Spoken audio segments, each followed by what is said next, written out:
Okay, so here I'm just gonna quickly enumerate everything that I brought on my trip, which I consider to be successful. There isn't really much I would change with what I brought other than tights, so like tight compression pants because it was quite cold. So that's just the one quick mention. Let's start from the bottom. So we have this Bell hand pump, which is actually not good. I didn't really have to use it, but essentially it just leaks air as you pump. So you have to kind of like pump fast. And this is Schrader, but it has like this plastic, it has this plastic Presta adapter, but I have my own, which is right here, this green and brass one that's metallic. It's just made of metal, sorry. And it's much higher quality. So like if I use this, it will like not even pump. And then these are tubeless tires, as you can see from like the tire sealant.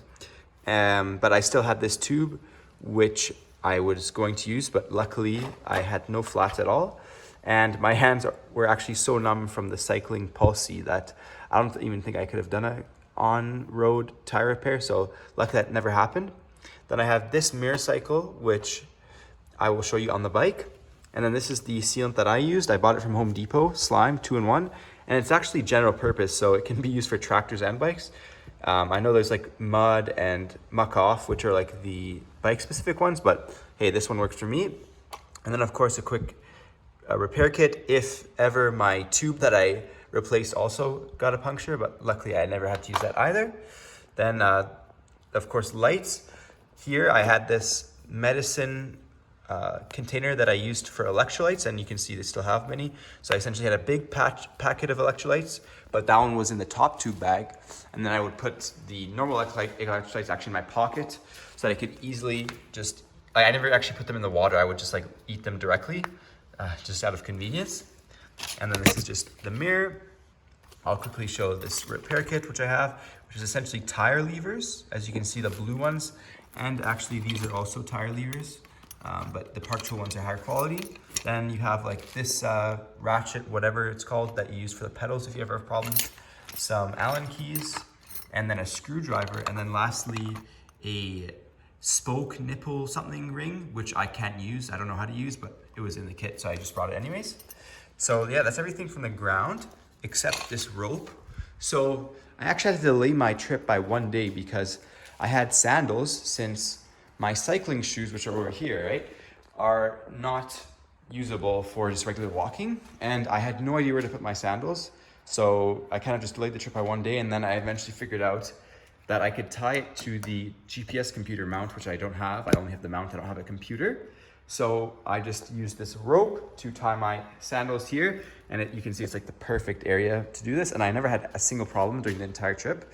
Of course, I would just have to retie it once per day as I finished my ride, but that was not inconvenient at all. And then we have this kryptonite light lock. I have like a really heavy one, which I didn't bring. And this one I probably didn't need to bring either because I was with my bike. It was like locked in the Airbnb, or like I was in a hostel that was in the middle of nowhere. So I could have done it without a lock, but it was still nice to have in terms of peace of mind. And essentially I would just wrap it from the top of the saddle post underneath here to the two side tubes, which go to the rear tire, and wrap it twice, and it was just out of the way, no problems. And then when it comes to the actual bags, I did credit card touring, so no tent or anything. First of all, we have this one, this back bag, which was underneath the saddle, which as you can see has ripped in two places.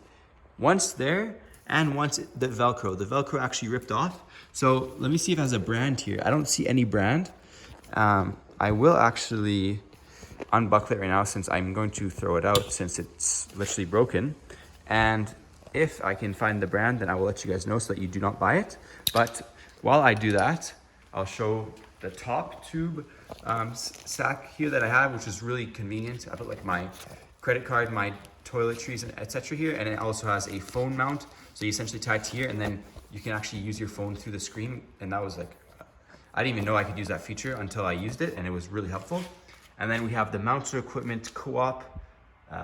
The official name is the Provincial Top Tube Frame Pack ML Cast Iron. It's waterproof, $69.95, really nice.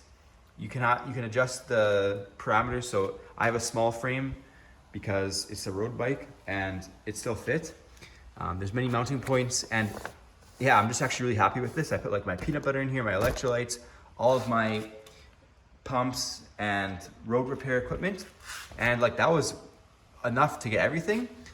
I do have these 2 water bottle mounts here, which luckily did not pose problems, even though like it's really close to the top of this bag. Essentially, this one was easy to use while I was riding, but the water bottle that I put here was quite hard. Like it was easier to stop and drink from this one, but it was still technically possible. You would just have to like essentially take it like from the side, twist it, and then pull it out, which like isn't really good for these mounting points, I imagine, but it gets the job done. So that's most of everything, other than of course the mirror itself, which you can see. You just take out this handlebar tube insert, and then you put that instead with a wedge. So I thought initially that it would be like bad because you have to essentially look down to use it, and I thought that the ones that you attach to your helmet would be much better, but I quickly adapted to using it and I'm very satisfied with it. So yeah, I would recommend you need to have this as like the one essential thing in the entire setup here that I did have in order to watch traffic. Of course, if you're doing roads that don't have cars on them, then that's no problem. And then, yeah, my bike really got beat up in the rain, so that's something that you just really can't plan for unless you have like those fenders, but it really just screws up your lube and everything, so I need to go for a service for sure for this bike. But yeah, that's pretty much everything from my setup. That was a 900 kilometer tour in the end of September, and I'm really happy with what I had. I had 2 pairs of clothes, so essentially would like wash it one night and then wear the next one the next day and hang them overnight to dry. And let me know if you have any questions. I'll be happy to answer.